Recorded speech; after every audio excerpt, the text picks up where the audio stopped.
রান্না বান্না ভালো করিস বলেই তো বলবো।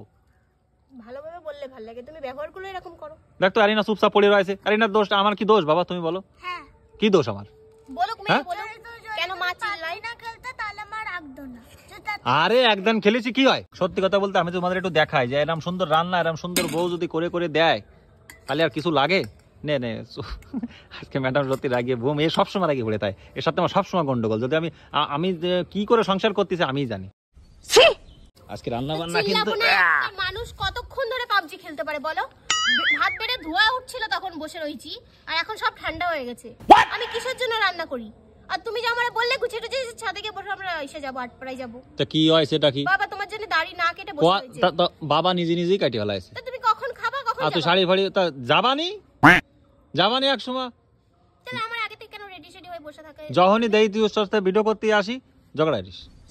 এই এটা তোর দোষ। আমি কি বসে থাকি নাকি জেনে যে তুমি সবসময় ভিডিও নিয়ে বসে থাকো? না আমি তো জাস্ট রান্না বান্না করেছি সেটা দেখালাম। তুমি এখানে যাও। যাও। আমি কখন থেকে রান্না বান্না করে বসে রইছি বলো? ঠিক আছে ভাই, একটু পাবজি লাস্ট দান খেলছিলাম, তো কি হয়েছে এটা কি? হ্যাঁ আমারে বললে কেন যে যাও ভাত নিয়ে যাও ছাদে? এই রোদ্রের মধ্যে কতক্ষণ বসে থাকে মানুষ?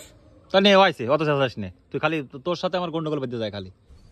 আচ্ছা রান্না বান্না করেছিস একটু দেখাই আমি। তুমি যদি সারাটা দিন পাবজি নিয়ে বসে থাকো, সারাটা দিন, একটা লিমিট থাকে।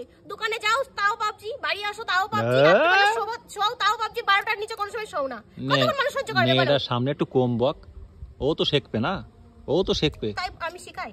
তা তুই যদি এরকম প্যাপা প্যাপা এরিস, তোমারে কোনো কিছু কথা বললেই আমি তোমার শিক্ষা দিই, আর মেয়ে শেখে, তাই না? শিখবে না? ওর মা এরকম বাপার সাথে ভ্যাবা করছে, তারপরে ওর বিয়ে করার পরে ওর বর ভ্যাবা করে। কেন তুমি আমার রাগাও কেন? তুমি জানো যে আমরা অল্পতে রাগ এসে যাই। তো নে হয়েছে নে রাগিস না, যা। অন্যায় ভাই স্বীকার করছি যে নে লেট হয়েছে। আসল কথা আমারই দোষ, আমি অনেক সময় ধরে নিচে পাবজি খেলছিলাম, অনেক সময় ধরে। তুমি একদিন মানুষ সহ্য করে। ঠিক আছে নে হয়েছে। আজকে হ্যাঁ বন্ধুরা, একটু যাক আমার একটু ছোট্ট করে একটা ভিডিও বানানোর উদ্দেশ্য। আজকে আমাদের বাড়িতে হচ্ছে নিরামিষ, তো রান্না করেছে আজকে পূজা। এই তোমার দেখো বিনা হাড্ডির মাংস মানে সোয়াবিন, আর কালারটা কি, ও রান্না করেছে এটা কি। আর এদিকে হচ্ছে তোমার কচুরলতি। আসল কথা দেখি কি অনেকে বন্ধুরা আমার কমেন্ট বক্সে বলো কি দাদা খালি খাওয়ার ভিডিও দাও। আসল কথা দেখো খাওয়ার ভিডিও আমি কেন দেবো না, কারণ পূজা রান্নাটা এরকম করে না। আমার একদম ভালো বানাতে হবে না তা কেন ভালো বানানি কি, যেটা সত্যি সেটাই বলছি। রান্না মানে ভালো করিস বলেই তো বলবো।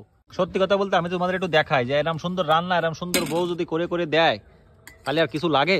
নে আজকে ম্যাডাম সত্যি রাগিয়ে বোম, এ সবসময় রাগিয়ে পড়ে, তাই এর সাথে আমার সবসময় গন্ডগোল। যদি আমি কি করে সংসার করতেছি আমিই জানি।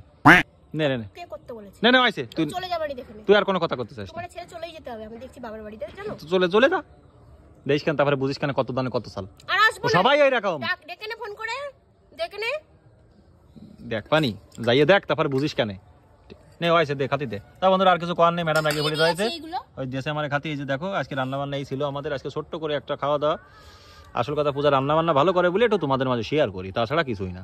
ওই একটা গুণই আছে শুধু রান্না বান্না করা, তাছাড়া আর কোনো গুণ নেই, খালি ঝগড়াঝাটি করা ছাড়া আর এর ভিতরে কোনো গুণ নেই।